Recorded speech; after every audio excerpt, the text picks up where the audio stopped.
দিনাজপুরের পার্বতীপুরে উপজেলার ইরি বোরো মৌসুমে সোনালী ধানের আশানুরূপ ফলন হলেও ধান ঘরে তোলা নিয়ে ভোগান্তিতে পড়েছেন কৃষকরা। একদিকে কালবৈশাখীর তাণ্ডব ও টানা বৃষ্টিতে জলাবদ্ধতা, অন্যদিকে ধানের কাঙ্ক্ষিত মূল্য না পাওয়ায় হতাশায় দিন কাটছে এই অঞ্চলের চাষিদের।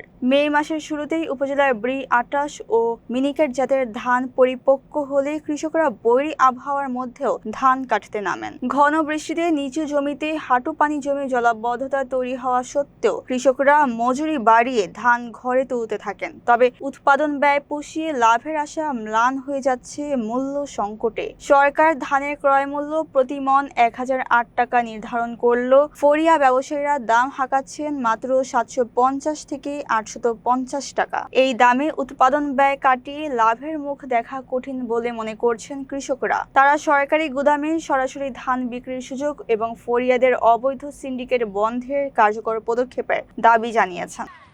বাইরে ধান কাটা আমার 10,000 12,000 টাকা বিঘা, এবার যেমন ধান ডাঙ্গায় আমার 1200 টাকা, তাহলে এমাক দিয়ে তুই গৃহস্থগিরি করবে কত দিয়া? গৃহস্থ কত বাজার থাকবে? তাতে করে মানে গৃহস্থগিরি করা খুব সম্ভব নয়। এই বৃষ্টি বাদলের তখন ধান কাটি নিয়ে গেছে, মানুষ কাটি নিয়ে গিয়ে ধান শুকাইতে পারতেছে না, আমাদেরকে বসে থাকতে হয়েছে। গৃহস্থ বলতেছে যে আজকে দিয়ে না, আজকে আকাশ খারাপ, আগে জেলে ধান কাটছি ওইলে ধান শুকাইতে পারতেছি না। 45% জমি পানিতে একেবারে ডুবে পচে যাচ্ছে।